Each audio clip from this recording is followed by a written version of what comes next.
혹시 오랫동안 이유를 알 수 없는 피로감이나 마음의 무거움으로 힘들어하고 계신가요? 어쩌면 우리는 몸의 질병이 단지 육체적인 문제라고만 생각하며 살아왔을지 모릅니다. 하지만 성경은 우리의 마음과 영혼의 상태가 육체의 건강과 얼마나 깊이 연결되어 있는지를 이야기합니다. 오늘 우리는 그 놀라운 비밀과 이로의 메시지 속으로 함께 들어가 보려 합니다.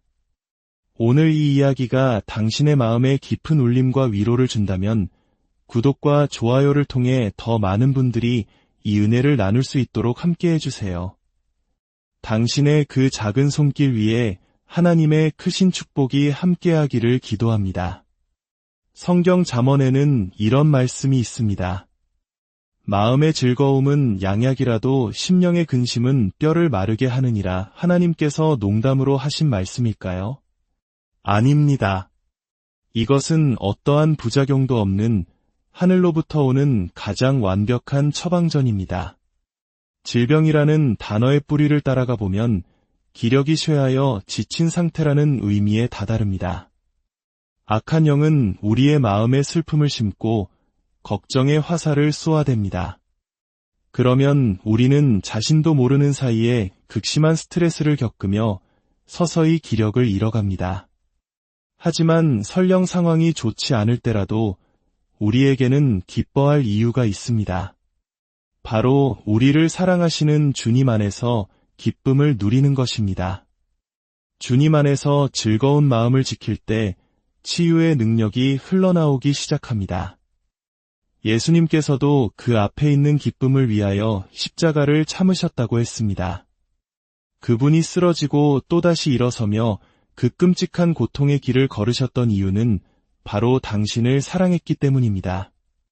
그 사랑을 기억하며 모든 영광을 하나님께 올려드립니다. 때로 우리는 병의 원인을 찾지 못한 채 여러 병원을 전전하기도 합니다.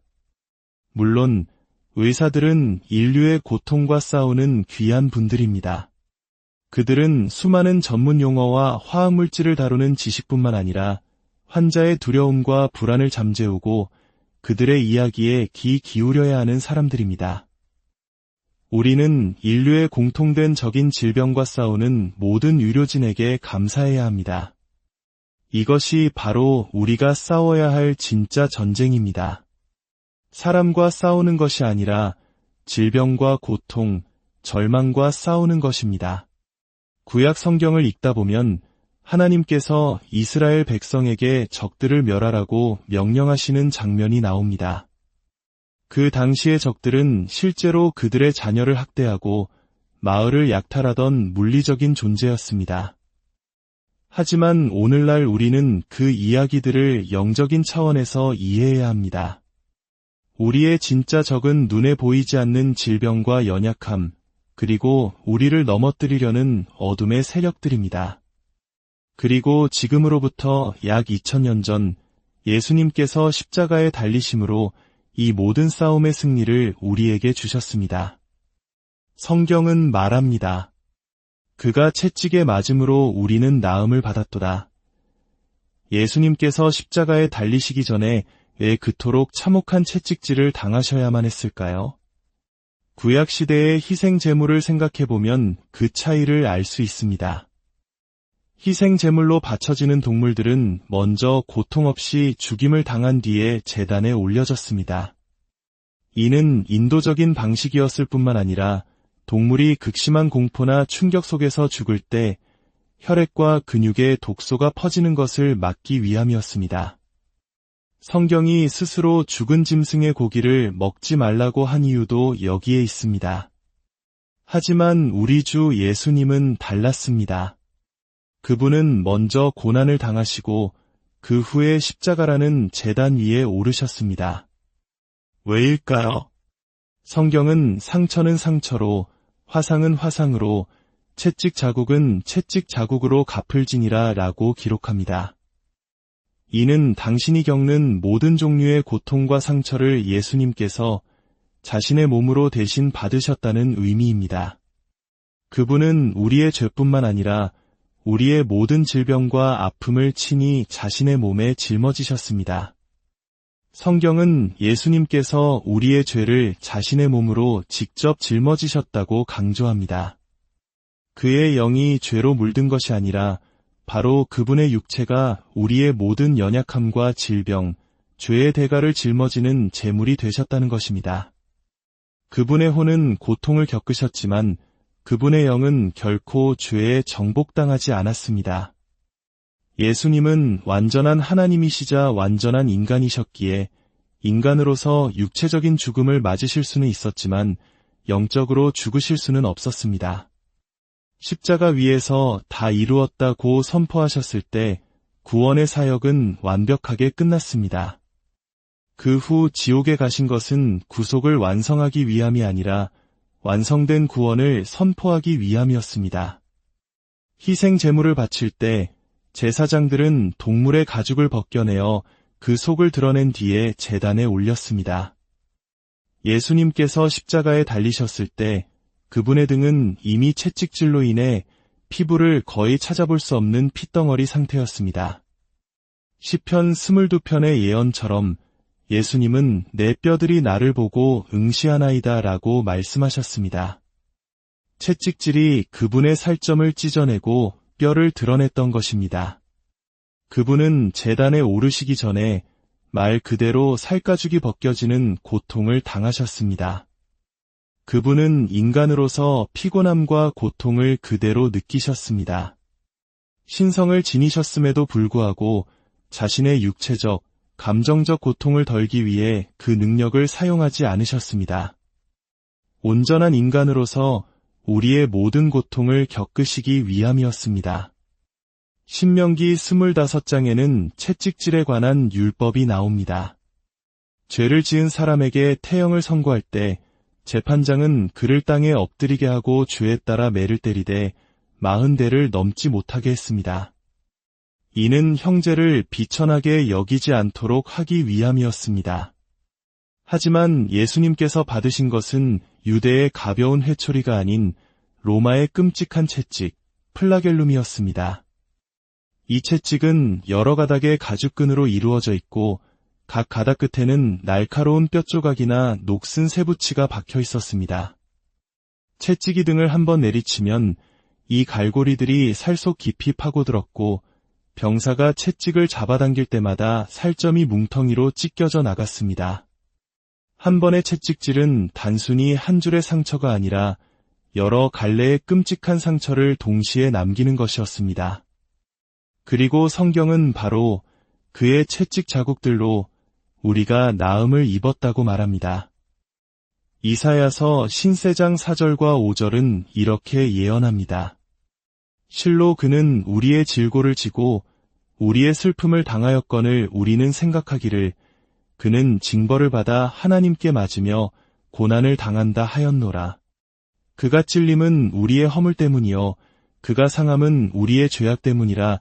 그가 징계를 받음으로 우리는 평화를 누리고 그가 채찍에 맞음으로 우리는 나음을 받았도다. 이 장면을 멀리서 눈물로 지켜보았던 사도 베드로는 훗날 그의 편지에서 이사야의 예언을 이렇게 인용합니다. 친히 나무에 달려 그 몸으로 우리 죄를 담당하셨으니 이는 우리로 죄에 대하여 죽고 의에 대하여 살게 하려 하심이라. 그가 채찍에 맞음으로 너희는 나음을 얻었나니. 여기서 흥미로운 점이 있습니다. 구약의 이사야서에서는 채찍에 맞음으로라는 복수형 표현이 쓰였지만 신약의 베드로서에서는 놀랍게도 헬라어 원문상 그 채찍 자국이라는 단수형으로 기록됩니다. 헬라어는 매우 정밀한 언어입니다. 왜 복수가 아닌 단수를 사용했을까요? 한 신학자는 이렇게 설명합니다. 만약 예수님의 등에 피부 조각이 조금이라도 남아 있었다면 성령께서는 단수형 단어를 사용하실 수 없었을 것입니다. 그러나 그분의 등이 너무나 처참하게 찢겨져 피부 한 조각 남지 않고 하나의 거대한 상처 덩어리가 되었기 때문에 성경은 그것을 하나의 채찍 자국이라고 표현한 것입니다. 상상해 보십시오. 40번의 채찍질이 그의 등 전체를 하나의 거대한 찢어진 상처로 만들어버린 것입니다. 이것이 바로 우리 주님께서 우리의 고통을 위해 겪으신 일입니다. 본디오 빌라도는 예수님이 무죄하다는 것을 알았지만 군중을 만족시키기 위해 채찍질을 명령했습니다. 그는 그렇게 피투성이가 된 예수를 보면 군중이 동정심을 느끼고 그를 놓아줄 것이라 생각했을 겁니다. 하지만 군중은 십자가에 못 박으소서 라고 외쳤습니다. 대부분의 죄수는 채찍질을 당하거나 십자가형을 당하거나 둘 중 하나만 겪었습니다. 그러나 예수님은 채찍질과 십자가형을 모두 당하셨습니다. 이제 왜 그분이 십자가를 지고 가다가 쓰러지고 또 쓰러지셨는지 이해가 되십니까? 등에는 더 이상 몸을 지탱할 힘이 남아있지 않았습니다. 찢겨진 살점 너머로 뼈와 혈관, 척추까지 보였을지도 모릅니다. 어떤 역사 기록은 채찍질로 인해 내부 장기가 보일 정도였다고 전합니다. 바로 그 상처로 우리가 나음을 입은 것입니다. 그리고 하나님은 지금 이 순간에도 사람들을 치유하고 계십니다. 대가는 이미 치러졌습니다. 당신이 선해서가 아니라 당신이 위대한 일을 해서가 아니라 그분이 당신을 위해 그 채찍을 맞으셨기 때문입니다. 성경은 그가 채찍에 맞음으로 우리는 나음을 받았도다 라는 말씀 바로 뒤에 너희가 전에는 양과 같이 길을 잃었더니 이제는 너희 영혼의 목자와 감독 되신 이에게 돌아왔느니라 라고 말합니다. 치유와 목자의 이미지가 연결되어 있는 것입니다. 성경에서 하나님께서 자신을 묘사하실 때 가장 즐겨 사용하시는 이미지가 바로 목자입니다. 선한 목자는 양떼를 이해합니다. 양들이 다쳤을 때 기름을 부어주고 배고플 때 꼴을 먹이며 위험으로부터 보호합니다. 길 잃은 양 한 마리를 찾기 위해 지팡이의 갈고리를 사용합니다.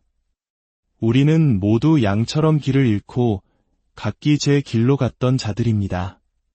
하지만 이제 우리는 영혼의 목자이신 예수님께로 돌아왔습니다. 여기서 돌아왔다는 것은 수동태입니다. 우리가 스스로 돌아온 것이 아니라 목자이신 그분이 우리를 다시 데려오셨다는 뜻입니다.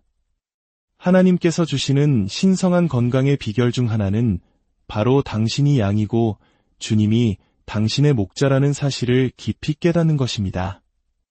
그분이 항상 당신을 지켜보고 계시다는 것을 믿으며 살아가는 것입니다. 당신은 결코 무방비 상태가 아니며 불완전한 존재가 아닙니다. 당신을 위해 목숨을 버리시고 등을 내어주신 선한 목자가 당신과 함께 하십니다.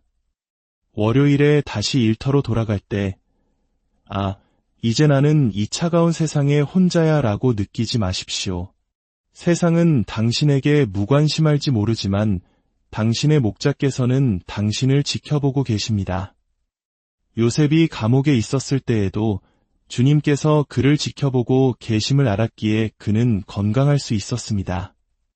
당신이 사랑받고 있음을 깨달을 때 당신은 건강해질 것입니다. 이것이 시편 23편의 위대한 메시지입니다. 여호와는 나의 목자시니 내게 부족함이 없으리로다.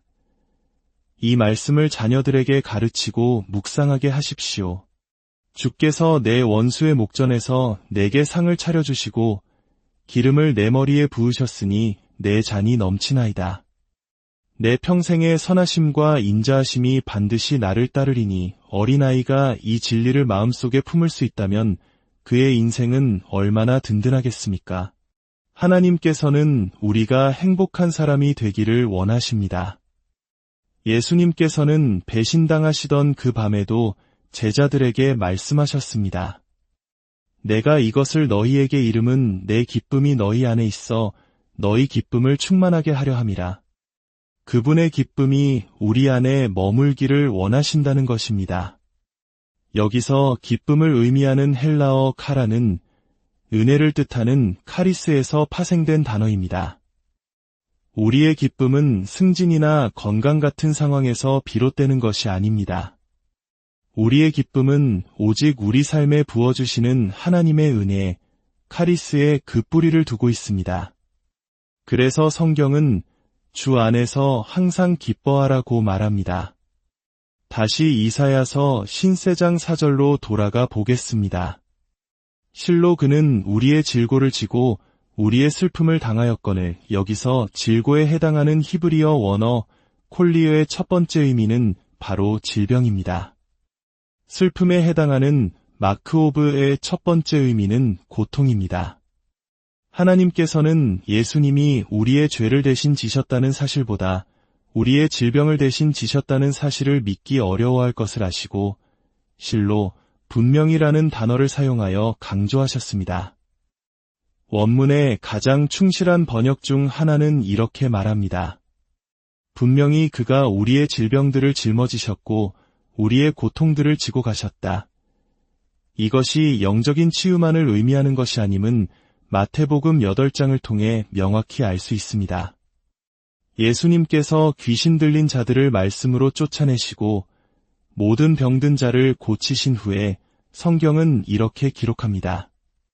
이는 선지자 이사야를 통하여 하신 말씀에 우리 연약한 것을 친히 담당하시고 병을 짊어지셨도다 함을 이루려 하심이더라. 여기서 문맥은 명백히 육체적인 질병의 치유입니다. 다시 질병의 근원으로 돌아가 봅시다. 질병의 어원은 기력이 쇠하다, 지치다라는 뜻의 칼라에서 왔습니다. 기력이 쇠하는 것은 슬픔과 걱정 때문입니다. 마음의 슬픔이 가득하고 걱정에 짓눌릴 때 우리의 몸은 지쳐갑니다. 반대로 치유하다라는 히브리어 라파의 어원은 편안하게 하다, 긴장을 풀다라는 의미를 가집니다. 지쳐 쇠약해지는 것과 편안히 쉬는 것은 완전히 다릅니다. 예수님께서는 수고하고 무거운 짐진 자들아 다 내게로 오라 내가 너희를 쉬게 하리라고 말씀하셨습니다. 그분의 쉼은 재충전이며 능력의 회복입니다. 혹시 당신을 지치게 하는 일이나 관계 속에 머물러 있지는 않습니까? 하나님의 평강이 느껴지지 않고 기력이 쇠하는 기분이 든다면 그것은 당신이 감당해야 할 일이 아닐 수 있습니다. 이제 마지막으로 우리의 영혼을 파괴하는 가장 큰 원인을 살펴보겠습니다. 잠언 15장 13절은 말합니다. 마음의 즐거움은 얼굴을 빛나게 하여도 마음의 근심은 심령을 상하게 하느니라. 무엇이 우리의 영을 상하게 합니까? 바로 마음의 근심, 슬픔입니다. 그리고 잠언 17장 22절에서는 상한 심령은 뼈를 마르게 한다고 했습니다. 뼈가 마르면 어떻게 될까요? 골다공증, 관절염 등 수많은 질병이 찾아옵니다. 우리의 피는 어디서 만들어집니까? 바로 뼈의 골수에서 만들어집니다. 영혼이 상하면 뼈가 마르고 뼈가 마르면 우리의 생명력 자체가 위협받는 것입니다. 모세는 120세에 죽을 때에도 그의 눈이 흐리지 아니하였고 기력이 쇠하지 아니하였다고 성경은 기록합니다. 여기서 기력은 히브리어 원문으로 수분을 의미합니다. 그의 몸의 수분이 달아나지 않았다는 뜻입니다. 이것은 단순히 물을 많이 마시는 것으로 해결될 문제가 아닙니다. 이것은 영적인 문제입니다. 상한 영혼이 뼈를 마르게 하고 즐거운 마음이 뼈를 윤택하게 하는 것입니다. 그렇다면 어떻게 해야 상한 영혼을 피하고 즐거운 마음을 유지할 수 있을까요? 슬픔이 찾아오는 것 자체를 막을 수는 없습니다. 우리는 타락한 세상에 살고 있으며 사랑하는 이의 아픔에 함께 슬퍼하는 것은 당연합니다. 그러나 세상적인 슬픔에 잠겨 있도록 내버려 두어서는 안 됩니다. 세상의 슬픔은 결국 죽음을 낳기 때문입니다. 오직 하나님의 뜻대로 하는 근심만이 회개를 통해 구원, 즉 온전함과 건강에 이르게 합니다. 이제 모든 것이 명확해졌습니다. 질병의 뿌리는 기력이 쇠하고 지친 마음이며 그것은 슬픔과 근심에서 비롯됩니다. 상한 영혼은 우리의 뼈를 마르게 하여 육체를 병들게 합니다. 그러나 즐거운 마음, 즉 주님 안에서 누리는 기쁨은 부작용 없는 최고의 양약이 되어 우리를 치유합니다. 그러므로 성찬에 참여할 때를 기억하십시오. 성경은 말합니다. 너는 가서 기쁨으로 내 음식물을 먹고 즐거운 마음으로 내 포도주를 마실지어다. 성찬은 엄숙하고 무거운 시간이 아니라 감사와 기쁨의 축제입니다. 예수님의 찢기신 몸을 상징하는 빵을 기쁨으로 먹고 그분의 피를 상징하는 포도주를 즐거운 마음으로 마시십시오. 그럴 때 당신의 위의 옷은 항상 희게 빛날 것이며 당신의 머리에는 성령의 기름 부으심이 마르지 않을 것입니다. 사랑하는 여러분, 예수님께서 당신을 위해 어떤 고통을 겪으셨는지 기억하십시오. 시편의 예언처럼 밭가는 자들이 내 등을 갈아 그 고랑을 길게 지었도다 라는 말씀처럼 그분의 등은 하나의 거대한 밭고랑처럼 길게 파였습니다. 그 참혹한 상처로 당신이 나음을 입었습니다. 당신이 받아야 할 죄의 형벌을 의로우신 그분이 대신 받으셨습니다. 이제 당신은 의인의 자리에 서서 그 치유의 은혜를 누리기만 하면 됩니다. 당신의 영혼이 지쳐 있습니까? 예수님께서 당신을 부르십니다. 내게로 오라, 내가 너희를 쉬게 하리라. 이제 조용히 기도하는 마음으로 주님 앞에 나아갑시다. 사랑하는 하나님 아버지, 당신은 참으로 선하신 분입니다. 우리를 축복하고 구원하며 치유하기를 원하시는 아버지, 지금 이 시간 연약한 모습 그대로 당신 앞에 섭니다. 예수 그리스도의 이름으로 저를 구원하여 주옵소서. 저는 예수 그리스도께서 나의 주님, 나의 구원자, 나의 하나님, 나의 감독자, 나의 선한 목자이심을 고백합니다.